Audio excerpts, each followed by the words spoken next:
Hey, Warhawk fans, Aaron Buttonhoff, play-by-play voice for the Willmar WarHawks on Hockey TV, here with the coach, Kirk Olimb. And Coach, when we recap a 3-game week, it was a Wednesday night in New Ulm, a nice win, 8-1 there.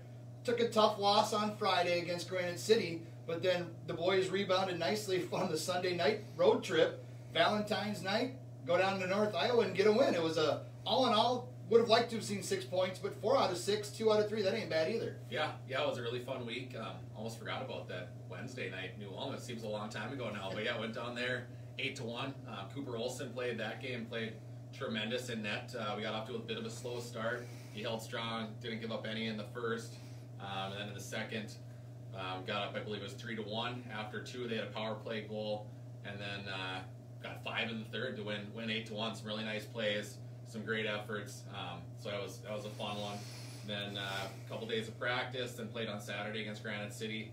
Again, good first period, but I believe it was a 1-0 after 1. I want to say 1-0 after 1, and then 2-1 after 2. So a good first, second period, and then the third period just wasn't our period. We had 7-minute stretch where we just had a big lull, a couple turnovers, some questionable positioning and defensive play. Work on the back check wasn't good enough, and they made us pay. They capitalized on their chances. We did get one late to make it 5-3, and we had the goalie pulled in some looks. But yeah, overall, obviously disappointing. But it was a good wake-up call, I think, for everyone. We were riding a pretty good high there, and we can't win them all, is what they say. We would like to, and we're going to try. But yeah, it was tough. Then we had a good bounce back. We watched some film the following day. Had some good, strong teaching moments for some of the boys. A few individuals in particular, but the team in general, and then they responded.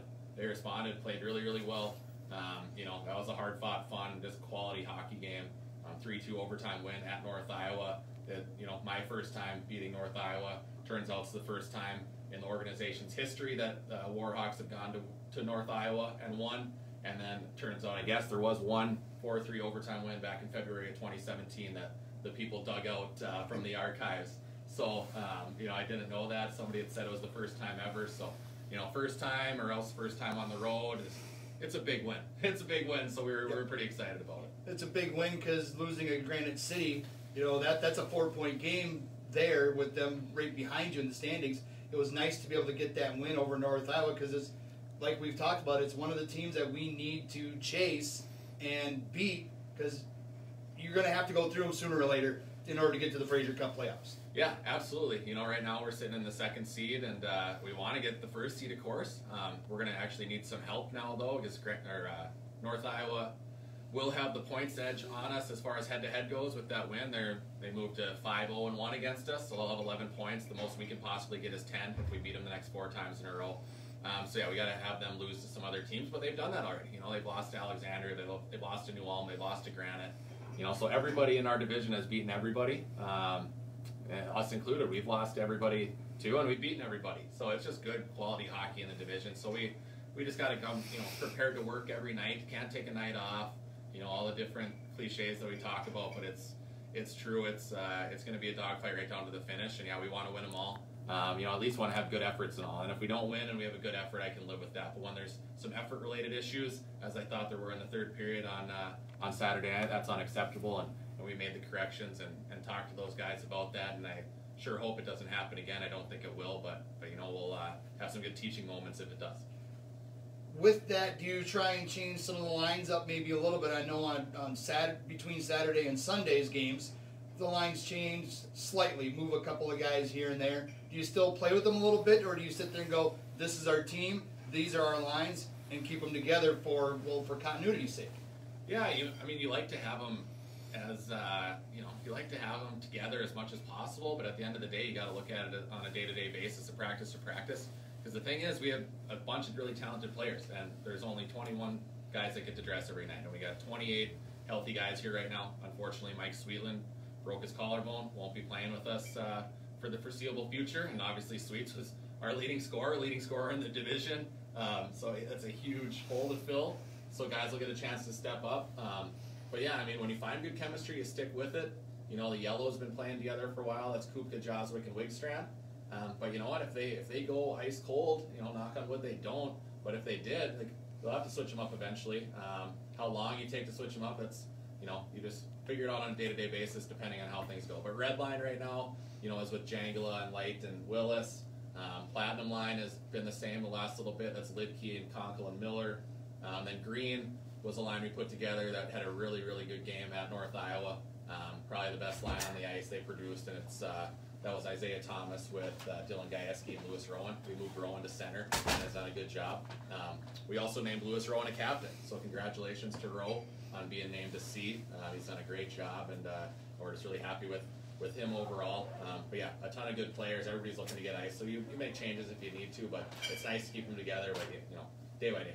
Talent is shown on the ice in practice. It's obviously shown in games as well without what we played. We'll leave the last question this way with the number of guys that were missing from practice today. Not because of injury, not because they weren't feeling good, but because at the next level, the NAHL teams have noticed how well these guys are playing. We had, 6 guys or something like that go practice with an NAHL team? Yeah, it was 5 today. We did have 3 go up and practice with Fairbanks a little while ago, and funny enough, it was 3 different guys practice with Fairbanks. That was Johnson, Sweetland, and Rowan practice with Fairbanks. And then we have today Willis, Gajewski, and Ukeli practicing with St. Cloud, and then O'Brien and Kupka practicing with Kenai. And then there's still a bunch of guys out there that haven't been to a North American League practice yet that are on the list of guys that will likely be going or have legitimate shots to play in the North American League next year, which is just a testament to how deep we are, how much depth we have, and how good of players we have on ice practicing every day. It's fun to watch. We did a ton of small area games today just battling, and there's a lot of high-end plays, but just the work ethic is so high. That's what's so great when you mix the work ethic with that kind of talent, playmaking ability, and put a few good shots in under the bar. It's fun to watch. So it's fun to flip pucks in and flip pucks in for them to play 3-on-3 or whatever games we have going, and yeah. So a few guys practicing today with different North American League teams. We anticipate having more coming up, and we anticipate having guys signing tenders here pretty soon with NA teams, and then when the draft rolls around, we anticipate guys being picked in that draft too off of our team. Would be very, very surprised if that didn't happen. Like I said, a lot of good talent here. Goes to the talent and the way the boys play on the ice, but also goes to you and assistant coach Connor White with how you guys have helped them develop and put them in the right places on the ice to make them, look good, and to not just make them look good as individuals, but it's obviously helping the team out as well. Yeah, you'd like to think that we help out a little bit, I suppose. It's it's always easier when you got a bunch of talent. Then we just try to get that talent to work hard, and we've been pretty successful doing that so far. But yeah, so thank you for saying that. We work hard at it, and we're doing our best. And yeah, the boys are having fun, and it's a lot of fun to win. After Saturday, you start to maybe you could do things differently, this or that. It's a lot easier to question yourself after a loss than after a win. So it was fun to win on Sunday and bounce back, and it's always nice. If you're going to lose, it's nicer to do it on the front end of the 2-game stand than the back end, so you got a better feeling in your mouth coming on Monday, or this time Tuesday since we had yesterday off. Couple of big home games this weekend. Check them out on Hockey TV or be here. Go to our website, WillmarWarHawks.com. Tickets are on sale for both games. We have North Iowa on Friday, a little revenge game maybe for North Iowa, and a chance for us to show them that maybe we can beat them again. And then Granite City, a little revenge factor for us after the 5-3 loss to them last weekend. So North Iowa Friday, Granite City on Saturday, those games, and those tickets are available online at WillmarWarHawks.com. We can get 250 into the stands now, so go check them out there. And if not, just watch on Hockey TV. It's a good show, and it's a good team on the ice now.